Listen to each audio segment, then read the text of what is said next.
Man, what's happening with the world? It's your minds and them once again. Foul shot and the toothless wonder, reporting on the Bamboozled Again News Network, where I love to say, Negroes get bamboozled every day, B. But you down with the Most High, you be alright. Yo, this probably just be a quick one. But yo, what is up with Negroes and doing all this pandering, yo? Every time you turn around, Negro Mr. Bojangling online, or, you know what I'm saying? Man, just always attempting to, however a group of people think, if you're around, now you think that. Then you go over here and say something polar opposite based on what these other people over here think. Man, them Negroes dangerous. Like, I think it's the rapper BG. He had a verse on a song where he said, "Man, if you can't be one way, you can't be around me, yo." All it's almost like the norm now. What do you believe? Who's around me? I don't even know what I believe. I don't even care about that. I just care about being liked and accepted. When did Negroes, like, this is an epidemic at this point, man. Just telling people, especially when it comes to, I guess our counterpart here, man, we telling black. I seen the Yada. I did a video on him earlier on. I guess him and Anton Daniels had like a little podcast thingy thing. And I seen Anton Daniels got a whole lot of flack for interviewing the Booty Warrior, right? Basically, giving sexual, I guess, views, whatever, but giving sexual predators, a voice. Why are we, outside of that, we make pretty good content as far as I'm concerned. I think he's more on the conservative side or just free thinking side, but when did sexual predators have a voice? I know I'm kind of going somewhere with this, but when did sexual predators get a voice? Like, I see, like, a lot of this now, how something start off one way, but then it gets co-opted. Like, let's say the red pill, earlier on. I always catch stuff late. But when I caught on, I found it to be very valid. Now, if you go into these red pill spaces, the upper, or they've actually anointed, what's the woman name? The Just Pearly things? Mr. Jack called Just Stealing Things. Like, she's actually at the top of the heap of the manosphere. How is a white woman the top of the heap of the manosphere, yeah? How y'all let that happen, yeah? As long as a woman just say what y'all want, you ain't seen them do none of it, but as long as she say some stuff, the same stuff men been saying for eons, now she just jumped the line, yeah? You got like now granted, ain't nobody perfect, ain't nobody unblemished out here, but you got these, people interviewing people with essay on their jacket, asking them for dating advice. Huh? Oh, man. That's neither here nor there. But Anton Daniel, he was frying Yada Awakening up, man. And they were civil at first, but, things get passionate. They're like, man, if you don't stop all this pandering and telling people what they want to hear, you know what I'm saying? They say you take things. See, I'm bringing substance and context. You just give it empty words that sound good. You just, like the words say, just tickling people's ears. And people heaping unto themselves teachers that tell them what they want to hear, which is insane to me. I personally wouldn't do that. I would just tell it to myself. Like I was talking about my homeboy DC Mo. He go to these various meetings. Oh, they didn't say what I wanted them to say. I'm like, well, what you want them to say? And whatever you want them to say, just tell it to yourself. You know what I mean? But you making it sound like if these people don't say what you need to hear, then you ain't gonna make it. So now again, your forward progress is predicated on somebody telling you what you want to hear. But what you need to hear, you probably don't want to hear that. You see what I'm saying? Everybody, not just just not even in religious circles, but we are bombarded by nothing but false prophets. And typically a sign of false prophet is what? Money. You know what I'm saying? Or the accumulation of such. But any real prophet, not even just like somebody who just tells the truth, typically, not saying they can't make money or so on and so forth, but typically they're not living in no materialistic fashion. Like I went back to an old church one time, after I broke my neck, and then I started, they tried to push me into more psychiatry and all that type of stuff. But I knew my issues were more spiritual, right?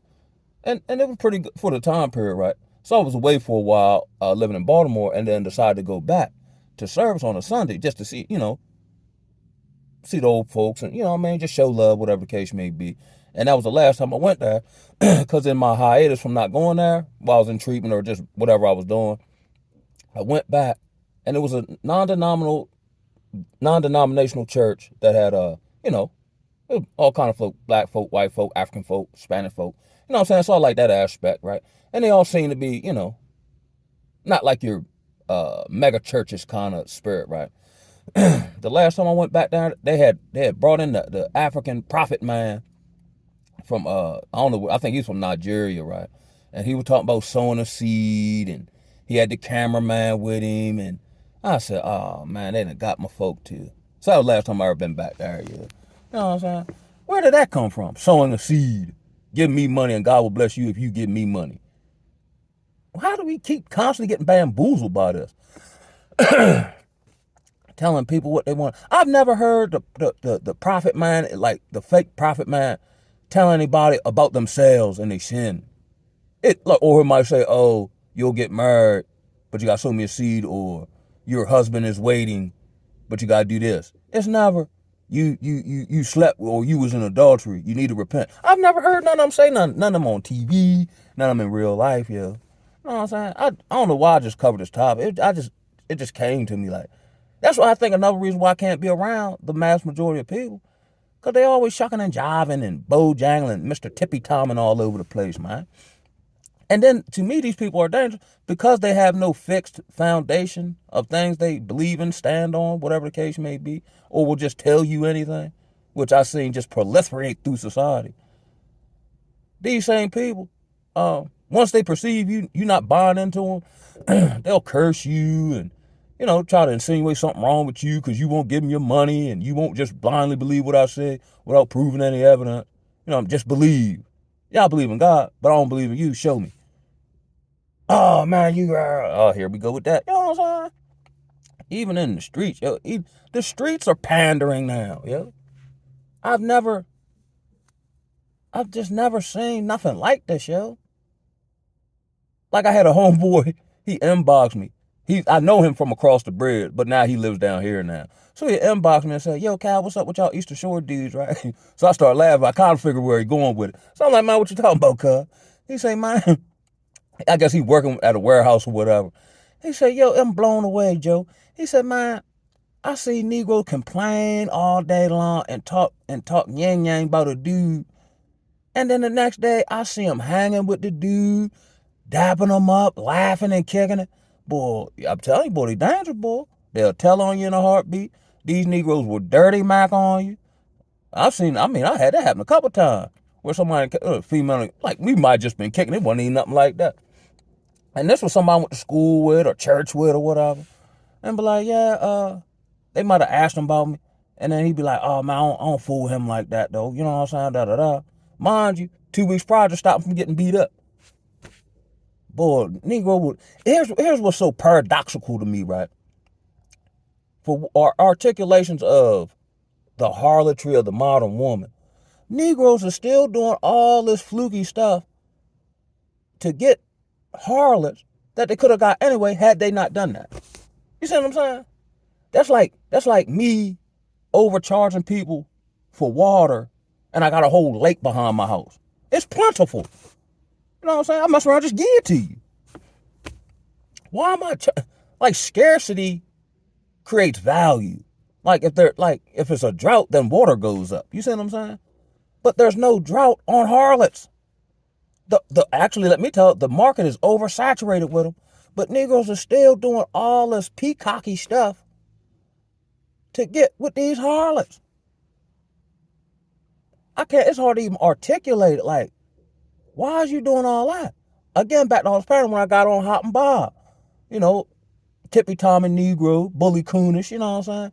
He come work, good morning, Queens. Man, they would fry him up and sham on about how he walk and all that. So I pulled him up one day. I said, cuz, man, stop doing that, bro. Just come in and speak, yo. But all that pandering and uplifting these women and see how they treat you, it's not going to get you what you want, yo. I know you want to smash them, yo.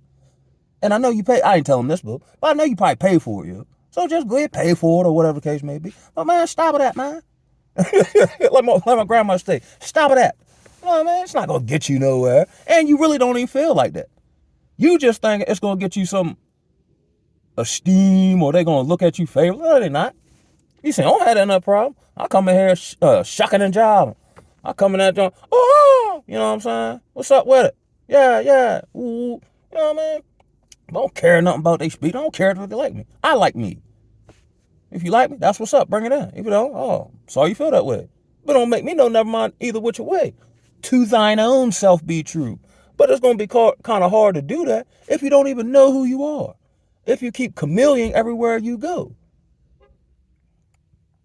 That's why, it's like let's say the Democratic Party, like they'll get fixated on, oh, Trump this, Trump that. But meanwhile, just the same people or the same party of individuals who are destroying your children and don't care nothing about it. But somehow that conversation is off limits or whatever the case may be, man. These Ricky Smileys and these I don't know what's going on in the Christian church. But every time I see one of them pop across my social media feed, why all of them look sweet, yo? Kurt Franklin, Michael Jackson all over the stage. And are there any masculine men in the Christian church anymore, yo? The sugary, zesty spirit is just running rampant. We talk about the Jezebel spirit in the black community running rampant, but the effeminate spirit is just all over the place in the black Christian church. I would like to believe, I ain't been in church in I don't know how long, but man, ain't nobody else in the church now, I would assume. But the elder board members who just holding on out of tradition, Bone Quisha and them, who trying to, change their public image, and sweet dudes. This one I don't understand, right?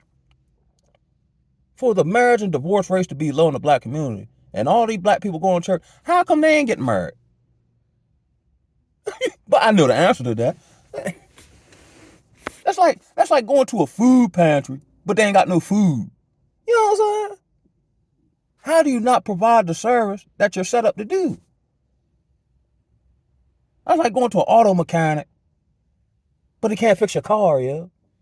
You're going to church, but ain't nobody healing, ain't nobody getting healed, ain't nobody being held accountable. Again, the pastor man just pandering to his flock and raping their pockets, or graping their pockets rather, and feel good about. And here's a tripping part, right? And I've did videos about how I believe black people like being bamboozled, but how do you feel good about being duped and then get mad at the person pointing out that this individual is duping you? They're more mad with you for pointing it out than the people who actually do it to them. And then, not on top of that, they defend them. I see folk, man, online, they talking about free Dirk. Free him for what? We're championing, like Young Thug coming home, whatever that is. But it's like, yeah, like we're getting back some great character of an individual back into our community. Meanwhile, all the freedom fighters still locked up. And they're not even, from what I've heard, they're not even up to get out. Nobody even talking. This cricket, they just sitting in there. Like I guess, back in the day when the prophets and all them used to go to jail and God would have to get them out, or he moved the circumstance. To a degree, I see why don't nobody want to take this journey. If the Most High told me all that I would do on my journey, I wouldn't have signed up for it, to be honest with you. No, indeed. A whole decade without no job, yo, how am I going to survive? I got you.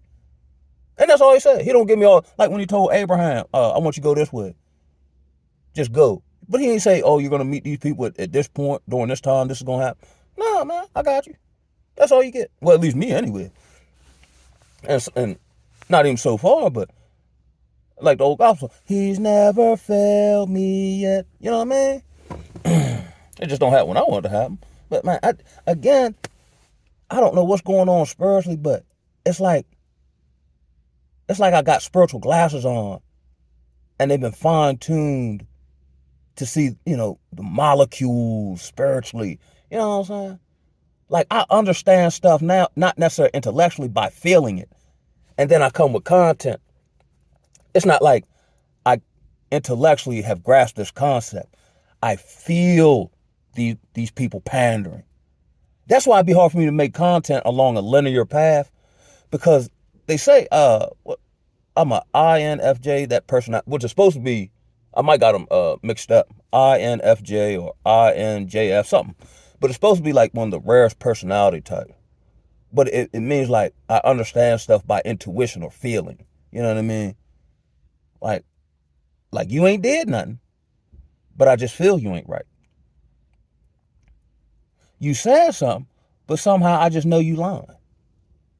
You know what I'm saying? And it's been deadly, dead accurate. You know what I'm saying? So much so, sometimes like, nah, this can't, no, this is too much. Maybe I'm leaning on right again after a period of time, right again. You know what I'm saying? It's like every day, and they showing it. Like, case in point, right? I be messing with a few of the homies that I know in the recovery world online, right? We just sham on each other, whatever, kick it, right? So, sometimes when people post, like, I see other people, now I don't personally know them, but then I'm just in the midst of the conversation along the thread, and then they'll friend me, or they'll, friend me on Facebook or whatever the case may be, and then we'll kick it, whatever, right? And it's a whole lot of truth in a joke, right? So my man's and them say, now I didn't see it at first till I got to fumble around on YouTube. I didn't get the notification. So he said, and this is a female he's referring to, or he's talking to, like, well, I don't see why you fool with Calvin, right? I said, oh, dirty Mac and you. Wow. And it ain't even nothing like that. But what would possess you say that, though? Even in a joke. You know what I'm saying? It's a whole lot of truth in a joke. You know what I mean? Like, why you like him? He ain't nobody. You know what I'm saying? But this the same dude, like 2 weeks before, he asked me to hook him up, right? So I said, are you serious? Now, we talking on Facebook. I said, are you serious? He said, yes. So I tagged the person in my statement that would have gave him some rhythm, right? He went on, now mind he talk all this Willie Dynamite type stuff, right? Man, so I tagged her, I'm like, yeah. And I'm saying, again, as a joke, but it's true. I'm like, yeah, this my man such and such. And he toxic, right? No, you know what I'm saying? She's told me she like toxic men. He responded with, I'm not toxic. Da da da da. I said, no, you messed it up. She like toxic. Dude, yo, what is you doing? Now you coming with this Charlie Wilson stuff. See what I'm saying? You thinking you gonna be all chivalrous. She don't want that. I told her. She told me she don't want that. I already know she don't want that. All you had to do was be yourself. I put you in the game, pass you the ball hit you all upside the head, then you blame me for it. I said, cool. Now, mind you, then they start all this gas. Like, granted, it's a joke, but I still take it as a point of reference, right? But again, won't nobody throw me no alley-oop, because you already know what I'm finna do with it. That's why we were just having a general conversation, and man came in with that Willie statement. That, you know what I mean? I don't know why you fool with him. You know what I mean? Like, I've been going through that all my life. I just be, like, even when I used to be in the street, the bar, I don't never go out just like, oh, I'm gonna sleep with somebody or something like that. It always happened by default of me just enjoying myself and kicking it, right? You know what I mean? And then, I guess maybe I got a good energy for the most part. And I'm just enjoying myself. And everybody want to have fun and kick it and woo. Now, I was telling this homeboy about my other homeboy. Now, mind you, I'm just funny. I ain't really paying nobody no mind. I'm just enjoying everybody's company doing me. Next thing you know, out of nowhere, he start counting his money and, you know what I'm saying? Act like he on the phone talking to somebody about business, ain't nobody called. And I'm like, man, this dude, wow, yo. What? Stop all that daggone pandering, yo. Just be yourself and be one way. But I do get and understand what Babylon has psychologically done, covertly, making you think that your value is attached to what groupings of people accept you. But in order to be accepted, you have to come off some stance to be accepted. You see what I'm saying? Like they teach you in the recovery world. Social acceptance doesn't constitute recovery. So no matter how many people like you, don't mean you're a likable individual. It doesn't mean you're a good, quote unquote, individual. It just means you know how to Mr. Bojangle around folk. Slavery over with. In one degree, and another degree is not. Because now we're in mental and spiritual bondage. You know what I'm saying? Like I done broke free and broke loose. I don't subscribe to really any of these systems that aren't necessarily functionality to just living life. I done came out the 9-to-5 culture to a degree. Any work I do or anything I do has to be purposeful. Because if my spirit ain't in it, I ain't gonna be able to do it. Now, like I said, I got certifications involving solar. Just make inroads, just shoot my jumper, right? And get jobs in solar. I'm like, man, I ain't going. You know what I mean? Nah, I ain't going. But then my partner will say, hey, cuz, don't you got no help, man? I need some help on this solar project I'm working on. And go work 16 hours with him, with my mans and them. Or somebody my man referred me to, and now we're building a connection. But I refuse to work for these companies, depending on the situation. You know what I'm saying? I'm trying to get independent, man. You know what I'm saying? I was thinking about this too. I'm gonna leave on this note, right? Had another partner. He going through something, so he's seen me relapse numerous times, and now kind of got the ball rolling to a degree. And then he was like, yo, Cal, yo, what changed, yo? Like, how you do it?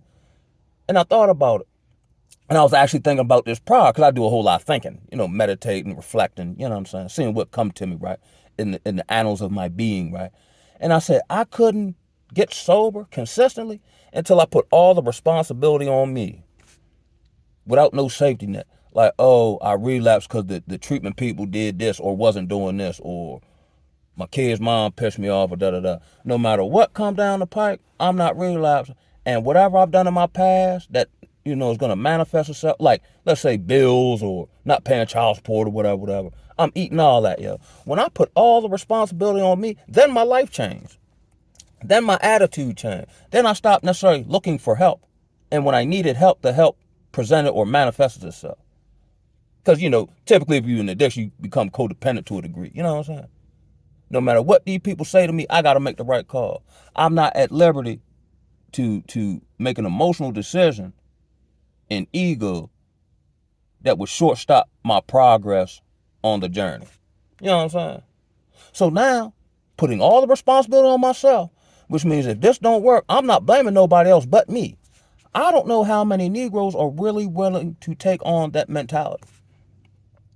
Because I got the one partner, I don't know the man, I don't count the man pockets, but I like to believe he can, make some moves or whatever, but he chooses to stay with people. Because he doesn't want he's the fear of having all the responsibility on him.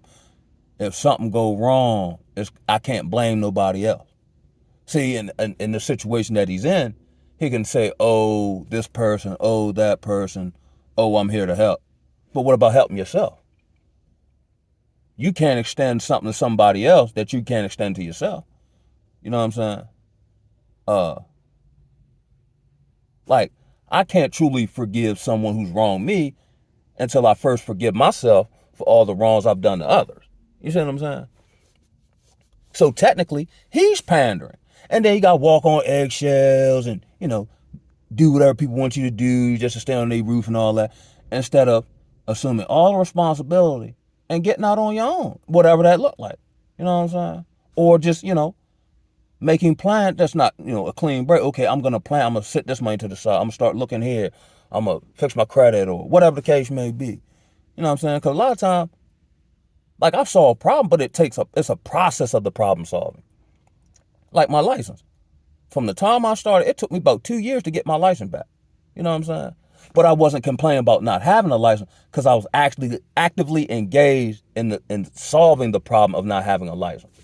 You see what I'm saying? You can't do either one or two things. You're in the process of solving a problem or you're complaining about the problem. But if you start the process of solving the problem, you're not going to have time to complain about it because your mind is mentally shifted into solution-oriented mode. So you're not going to keep complaining about something that in your mind you've taken the steps to solve. And on that note, I'm going to holler at y'all. Ooh, oh.